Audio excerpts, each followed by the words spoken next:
Hello all of you, welcome to my channel. मैं आज आप लोगों के लिए लेकर आ चुकी हूँ एक कलेक्टिव रीडिंग जिसका टॉपिक रहने वाला है कि ईश्वर आपको क्या बताना चाहते हैं। ओके व्यूअर्स, यहाँ पर क्या संदेश है, आपके जो स्पिरिट गाइड्स है वो आपको क्या कहना चाहते हैं।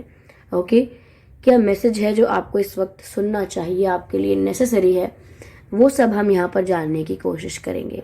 ये रीडिंग सभी साइंस के लिए रहेगी व्यूअर्स, चाहे आपका कोई भी ज़ोडिएक साइन हो, ये रीडिंग आपसे रेजोनेट कर सकती है। ओके, चाहे आपका कोई भी ज़ोडिएक साइन हो या आपकी कोई भी सिचुएशन हो, ये रीडिंग आपसे रेजोनेट कर सकती है।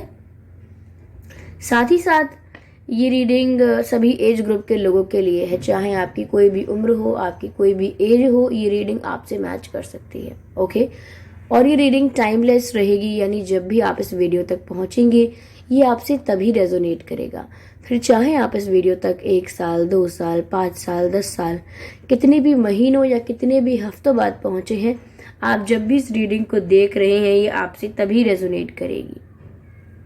ओके व्यूअर्स, अगर आप ड्रीम टैरो चैनल पर पहली बार आए हैं और आपने अब तक सब्सक्राइब नहीं किया है तो मैं आपसे रिक्वेस्ट करना चाहूँगी कि सब्सक्राइब करें ड्रीम टैरो चैनल को और बन जाएं ड्रीम टैरो फैमिली का हिस्सा, ताकि जब भी मैं कोई वीडियो लेकर आऊँ सबसे पहले आप उसे देख पाएँ। ओके, तो चलिए ज़्यादा समय व्यर्थ नहीं करते हैं और रीडिंग स्टार्ट करते हैं यहाँ पे और देखते हैं कि ईश्वर आपको क्या बताना चाहते हैं। ओके,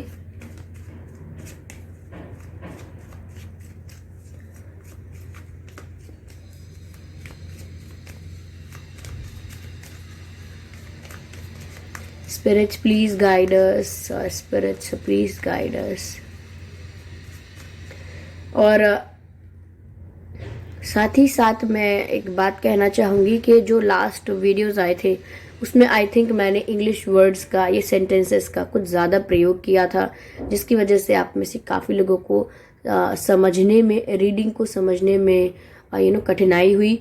तो जिसके लिए मैं आपसे कहना चाहूँगी कि मैं माफ़ी चाहती हूँ। ओके व्यूअर्स, जब सब कुछ चैनल कर रही होती हूँ तो थोड़ा जो जैसा फ्लो होता है सब कुछ वैसे ही चलता चला जाता है, तो it was my mistake, I should correct it. तो आई अंडरस्टैंड कि काफ़ी लोगों ने मुझे बोला कि मैम सबको इंग्लिश समझ में नहीं आता है और आप ना थोड़ा मतलब हिंदी में वीडियो बनाइए हिंदी ऑडियंस के लिए या हिंदी में बोलिए। Of course I would love to, मतलब मुझे ऑफ कोर्स मुझे बहुत खुशी होगी आप लोगों के लिए हिंदी में बोल के, और ये वीडियोस हिंदी में ही हैं। लेकिन जो कुछ रीडिंग्स आई हैं ऑफ कोर्स उसमें मिस्टेक है ये कि मैंने इंग्लिश का ज़्यादा यूज़ किया है। अब से मैं ध्यान रखूँगी और आप लोग तो हैं ही मुझे करेक्ट करने के लिए। ओके,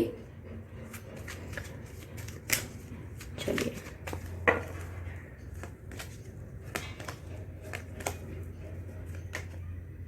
एल्डर, पहला कार्ड जो है वो एल्डर का आया है।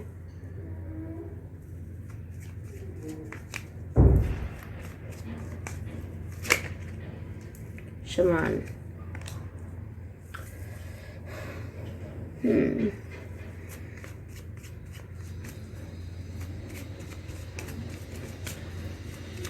spirits please guide us।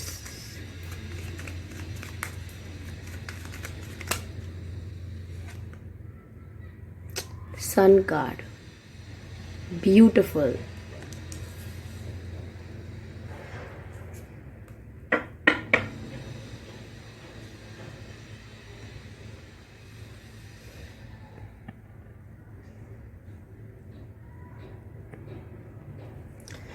तो व्यूअर्स, हमारे पास ये 3 कार्ड्स आ चुके हैं, Elder, Shaman and sun card.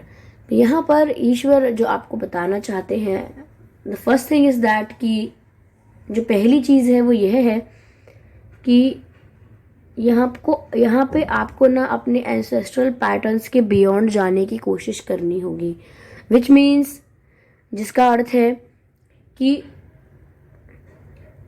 ऐसा कुछ जो पारंपरिक हो, ऐसा कुछ जो आपके परिवार में प्रथा स्वरूप काफ़ी समय से चला आ रहा है, जैसे कोई प्रथा चली आती है या कोई रिचुअल ऐसा है या कोई बिलीफ सिस्टम ऐसा है जो चला आ रहा है। जैसे डिसिप्लिन बहुत ज़्यादा है अपने ट्रेडिशंस, अपने रिचुअल को लेके फैमिली में। स्ट्रिक्ट बहुत ज़्यादा है थे अगर स्टार्टिंग से, वेर इट कम जब बात आती है अदर कल्चर्स की, अदर बिलीफ सिस्टम्स की, या other caste, creed, etcetera etcetera. तो अगर यहाँ बहुत डिसिप्लिन था, बहुत स्ट्रिक्टनेस थी, काफ़ी ट्रेडिशनल, काफ़ी, मैं ऑर्थोडॉक्स तो नहीं कहूँगी बट समवेयर ये रिलेट करता है, ठीक है।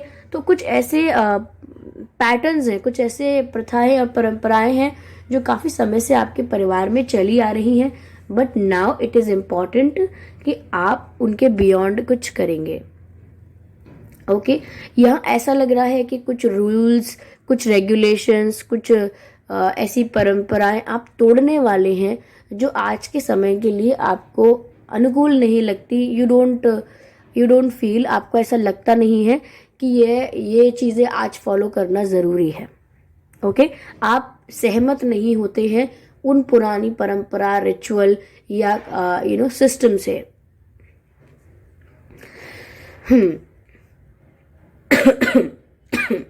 सॉरी। तो यहाँ पर ऐसा ही लग रहा है कि ईश्वर आपको बताना चाह रहे हैं कि आपको कुछ डिफरेंट अगर राह पकड़नी हो या कुछ डिफरेंट डायरेक्शन में जाना हो तो आप कतराइएगा नहीं, डेफिनेटली ट्राई कीजिएगा। क्योंकि यहाँ ऐसा भी इसका मैसेज का मतलब, इस मैसेज का अर्थ यह भी हो सकता है कि जो पुरानी परंपराएं या कुछ ऐसा जो परिवार में, खानदान में काफ़ी समय से चलता आ रहा है, जैसे सब लोग सेम प्रोफेशन को फॉलो करते हैं, सेम बिजनेस को या सेम फील्ड ऑफ वर्क को फॉलो करते हैं, या कुछ टाइप ऑफ स्टफ है जो एक जैसा ही चला आ रहा है। तो यहाँ पर अगर आपका मन कुछ और करने का होता है, आउट ऑफ द बॉक्स अगर आपकी कुछ इच्छाएं हैं, आपको कुछ और फील्ड पकड़नी है, कोई और डायरेक्शन में जाना है, कोई और पाथ चूज करना है, ओके, तो यहाँ पर आपको हिचकिचाना नहीं है। अगर कुछ न्यू है, कुछ डिफरेंट है, तो आप ट्राई कर सकते हैं, क्योंकि आपको अब एंसेस्ट्रल पैटर्न्स जो हैं उनके बियॉन्ड जाने की कोशिश करनी है। ओके, अगला मैसेज है ट्रस्ट इन हायर फोर्सेस। तो समवेयर व्यूअर्स ऐसा हो सकता है for a very longer period of time, यानी काफ़ी, इसका मतलब है कि काफ़ी समय के लिए ऐसा हो सकता है कि आपने स्पिरिचुअलिटी और डिविनिटी, इन पर ध्यान अपना कम रखा, या मैं कहूँगी कि ध्यान रखा ही नहीं, आपका दिमाग काफ़ी डाइवर्ट था दूसरी चीज़ों में, whether it is about money, it is about love और अदर इश्यूज और अदर प्रॉब्लम्स इन लाइफ। तो यहाँ पर आपने डिविनिटी की तरफ, यस, आपने ये सोचा कि यस कोई स्पिरिचुअल पावर होती है, there is some divine energy, थोड़ा बहुत माना, ठीक है, ईश्वर की एग्जिस्टेंस को आपने कंसिडर किया, बट यहाँ पर आपने थोड़ा कनेक्टेड फील नहीं किया है, आपने थोड़ा टाइम इन्वेस्टमेंट नहीं किया है इस तरफ। तो यहाँ पर बहुत ज़रूरी है कि आप डिवाइन पर ट्रस्ट करना शुरू कर दें। अगर आप नहीं कर रहे थे या इस प्रोसेस में ही बिलीव नहीं कर रहे थे अब तक कि मुझे डिवाइन को सरेंडर कर देना चाहिए, एट द एंड जो भी होता है मुझे उस एक्सेप्ट करना चाहिए, और हमेशा जो भी ट्राई करना चाहिए, जो भी एफर्ट डालना चाहिए, वो कुछ बेहतरी के लिए डालना चाहिए, जिसमें मेरा और जितने भी लोग इन्वॉल्व हैं उनका भला हो। ओके, अगर मैं कोई डिसीजन लूँ, कोई एक्शन लूँ और उसमें और लोगों का भी इन्वॉल्वमेंट है, तो वो डिसीजन और एक्शन ऐसा होना चाहिए कि सबका अच्छा हो, सबका भला हो, ठीक है। तो यहाँ पर आपको डिवाइन पर और हायर फोर्सेस पर ट्रस्ट करने की ज़्यादा ज़रूरत है, ज़्यादा ध्यान लगाने की ज़रूरत है। अगर आपने अब तक टाइम इन्वेस्ट नहीं किया था, फोकस इन्वेस्ट नहीं किया था इन दिस, ओके, तो अब ज़रूरत है कि आप हायर फोर्सेस में, डिविनिटी में थोड़ा अपना ध्यान लगाएं। इट इज़ इम्पॉर्टेंट, क्योंकि आपका इससे ट्रस्ट बढ़ेगा हायर फोर्सेस पर, और देन आपको बहुत आसानी होगी चेंजेस एक्सेप्ट करने में, अपने जो भी कन्फ्यूजन, डाउट्स और इश्यूज हैं वो डिवाइन को सरेंडर करने में, ये सब करने में बहुत आसानी होगी। तो अगर आप ये कर सकते हैं तो डेफिनेटली कीजिए, यहाँ पर मैसेज है आपके लिए। अगला मैसेज है sun card, enjoy success and happiness. तो व्यूअर्स, ये मैसेज साफ साफ बताता है कि लाइफ में खुशियां आ रही हैं, ओके, अबंडेंस आ रही है, यानी कि हो सकता है कि आपको जो भी इशू था, whether it is about your love life, it is about your career, family, health, any issue, यहाँ पर आप हर क्षेत्र में देखेंगे कि आपकी तरफ गुड न्यूज़ आ रही है। खुशी आ रही है, आप इंजॉय करने वाले हैं आने वाला पीरियड, आप सक्सेस इंजॉय करने वाले हैं, आप हैप्पीनेस इंजॉय करने वाले हैं, आप बहुत खुश होने वाले हैं। ओके, तो यहाँ पर खुशी से परिपूर्ण रहेंगे आप आने वाले समय में। लेकिन आपको डिवाइन को सरेंडर करना होगा, आपको डिवाइन से कनेक्टेड रहना है, आपको ट्रस्ट करना है डिवाइन पर। और ऐसा नहीं है कि ये कोई कंडीशन है दैट आपको करनी ही करनी है, ये तो ज़बरदस्ती है, कुछ ऐसा नहीं है। बस ऐसी बात ये है कि जब जब आप डिवाइन को सरेंडर करेंगे, जब जब आप डिवाइन से कनेक्टेड रहेंगे, तो आपका स्ट्रेस लेवल रिड्यूस रहेगा, कन्फ्यूजन लेवल भी रिड्यूस रहेगा, और आने वाली चाहे खुशियाँ हो चाहे समस्याएं हो, उनके लिए आप प्रिपेयर रहेंगे, तैयार रहेंगे। इट्स जस्ट दैट, और कुछ नहीं है। ठीक है, राइट। चलिए कुछ मैसेजेस लेते हैं आपके लिए और देखते हैं यहाँ पे क्या आता है।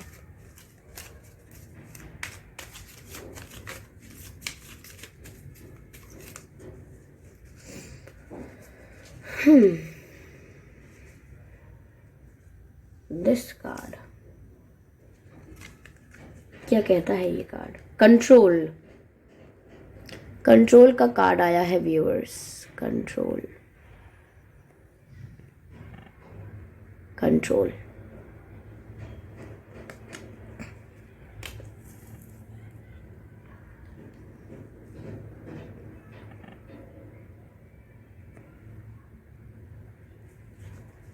Let's take another card.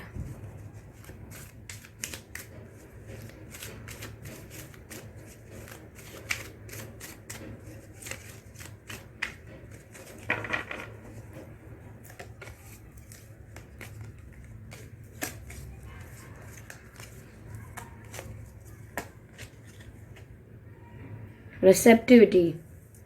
I just talked about it. मैंने जस्ट इसी के बारे में आपसे अभी बात की थी।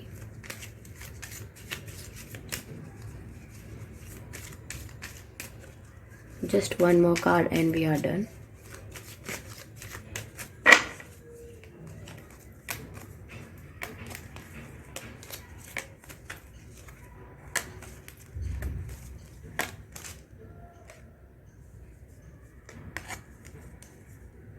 अबंडेंस। जस्ट मैंने आपसे अभी कहा था कि आपके जीवन में अबंडेंस आ रही है, खुशियाँ आ रही हैं, और कार्ड आ गया अबंडेंस का। ये कार्ड मैं पीछे रखने वाली थी, but then I felt like कि ये कार्ड पिक करना चाहिए। यही इंट्यूशन होती है व्यूअर्स, जो आपके पास भी होती है, ये आपको भी गाइड करती है। बट जैसा कि मैंने इग्नोर नहीं किया, वो कार्ड रखा नहीं, उसे कंसिडर किया जैसा मुझे फील हुआ। बट हम क्या करते हैं, कभी कभी अपनी इंट्यूशन को इग्नोर कर देते हैं। ऐसा नहीं है कि हमें गाइडेंस नहीं मिलती है, ऑफकोर्स मिलती है, वी इग्नोर दैट, इसीलिए कंफ्यूजन क्रिएट हो जाता है। ओके, तो यहाँ कार्ड्स आए हैं कंट्रोल, रिसेप्टिविटी एंड अबंडेंस। तो पहली बात तो ये कि ये सन का कार्ड जो आया था और जो मैंने आपको मैसेज दिया था कि बहुत खुशी आने वाली है, अबंडेंस आने वाली है, प्रॉस्पेरिटी आने वाली है, और वही मैसेज यहाँ दोबारा आया है कि आपके जीवन में आने वाले समय में बहुत अबंडेंस आएगी। ओके, फाइनेंशियली भी आप काफ़ी ग्रो करेंगे, आपकी लव लाइफ में भी आपकी ग्रोथ होगी, आप खुश महसूस करेंगे, आपको खुशी की खबर मिलेगी सब तरफ से, ऐसा लग रहा है। Okay, but you have to be in the energy of receiving. ठीक है, आपके दिमाग में पहले से ही बहुत ज़्यादा विचार नहीं होने चाहिए। जो भी आपकी लाइफ में आ रहा है, जैसी भी परिस्थिति आपकी लाइफ में आ रही है, उसे आपको रिसीव करना है, यानी ओपन आर्म्स रखने हैं, बाहें खुली रखनी है, चाहे कुछ भी आपकी तरफ आए। देखिए, मैं यहाँ पर बार बार इस चीज़ पर फोकस इसीलिए कर रही हूँ। ऐसा होता है कि जब कोई समस्या आती है तो हम अपनी बाहों को ऐसे क्लोज कर लेते हैं, यूँ ऐसे बंद कर देते हैं, हम आना नहीं चाहते, ऐसे रोक देते हैं। और जब कोई खुशी खबर आती है तो हम ऐसे बाहें फैलाते हैं। लेकिन जब कोई समस्या आती है तो वो हमें समस्या दिख रही होती है, बट वो बहुत ज़रूरी है। जो घटना या जो चीज़ घटती है जिस पल में, उसका उसी पल में घटना बहुत ज़रूरी है, वरना आगे आने वाली जो खुशियाँ हैं उन पर भी उन पर भी प्रश्न चिन्ह खड़ा हो सकता है, उन पर भी क्वेश्चन मार्क लग सकता है कि अब ये खुशियाँ कैसे आएंगी, क्योंकि जो इस पर्सन को इससे पहले मिलना था वो नहीं मिला। तो ये स्टेप बाय स्टेप हो सकता है, एक अरेंजमेंट में, एक सीक्वेंस में हो सकता है। If you want to skip something, आप चाहते हैं कि प्रॉब्लम को स्किप कर दूं एंड वेलकम करूं सिर्फ गुड न्यूज़ को, तो ये फिर कॉम्प्लिकेटेड हो जाएगा। फिर आप कहेंगे कि मैं खुश क्यों नहीं हूँ, बिकॉज आप रिसीव करना चाहते हैं सिर्फ एक चीज़ और दूसरी नहीं, जबकि दोनों आपके लिए ही हैं और दोनों आपकी ग्रोथ के लिए ही हैं। इट्स जस्ट दैट कि आपके नज़रिए के हिसाब से वो जम नहीं रही हैं अभी, बट हैं वो आपकी भलाई के लिए ही। तो आपको रिसीविंग एनर्जी में रहना है। And the last, control. तो व्यूअर्स, यहाँ पर ऐसा हो सकता है कि अब तक आप काफ़ी कंट्रोल में रहे हो, आपने या खुद को बहुत कंट्रोल में रखा हो, या आप किसी फैमिली डिसिप्लिन, ट्रेडिशंस, रेगुलेशंस के कंट्रोल में रहे हैं। तो यहाँ कुछ ऐसा है जिसने आपको बांध के रखा है, रिस्ट्रिक्ट करके रखा है, आपकी बाउंड्री सेट करके रखी है। बट यहाँ पर अब आप लिमिटलेस होने वाले हो। ओके, आपका ये जो कंट्रोल है ये आपकी लाइफ से रिलीज हो जाएगा। ठीक है, अगर ये कंट्रोल आप अपने आप पर करते हो संयमित रूप से, तो ये बहुत ही अच्छा रहेगा। लेकिन अगर किसी और सिचुएशन का, किसी और का कंट्रोल आपके ऊपर है, तो ये आपको स्ट्रेस, एंजाइटी दे सकता है। तो आप इसको, किसी और के कंट्रोल को अपने जीवन से रिलीज करें। ओके, फील फ्री, मैसेज मिल रहा है, फील फ्री टू रीलिव, ऐसा मैसेज है। आपको फ्री महसूस करना है, आज़ाद महसूस करना है दोबारा अपने जीवन को जीने के लिए खुशी से। ठीक है, तो ये संदेश था व्यूअर्स ईश्वर का आपके लिए, ये बताना चाहते थे, ये मैसेजेस थे आपके लिए। अगर आप इस वीडियो तक पहुंचे हैं तो ज़रूर इसमें से कोई ना कोई मैसेज आपके लिए ज़रूर होगा। ओके व्यूअर्स, हो सकता है ये आपसे रेजोनेट हुई हो कुछ हद तक। ओके, तो आप मुझे बताएं ज़रूर, मुझे जानकर बहुत खुशी होगी। और वीडियो को लाइक करना ना भूलें। आप वीडियो को लाइक करते हैं, उसी से मुझे पता चलता है that you are liking my videos. आपको पसंद है मैं वीडियोज़ बनाऊँ, तो इसीलिए लाइक करें और सब्सक्राइब करना ना भूलें ड्रीम टैरो चैनल को, और बन जाएं ड्रीम टैरो फैमिली का हिस्सा, क्योंकि मैं ऐसे ही डिफरेंट टॉपिक्स पर रीडिंग लेकर आती रहती हूँ। रीडिंग्स के दौरान intuitive messages, channel messages and channel songs provide करती हूँ, जो मैं नहीं चाहती कि आप मिस कर पाएँ। इसीलिए सब्सक्राइब ज़रूर करें और बेल आइकन को प्रेस करना ना भूलें, ताकि जब भी मैं कोई रीडिंग लेकर आऊँ सबसे पहले आप उसे देख पाएँ। ओके व्यूवर्स, तो चलिए मिलते हैं अगली रीडिंग में। और यहाँ इस बात का आई होप मैं आज की रीडिंग में मैंने ध्यान रखा हो कि मैंने ज़्यादा इंग्लिश का यूज़ ना किया हो। ओके, और अगर किया है तो देन अगेन करेक्ट मी। ठीक है, चलिए मिलते हैं अगली रीडिंग में, तब तक के लिए बाय एंजल्स।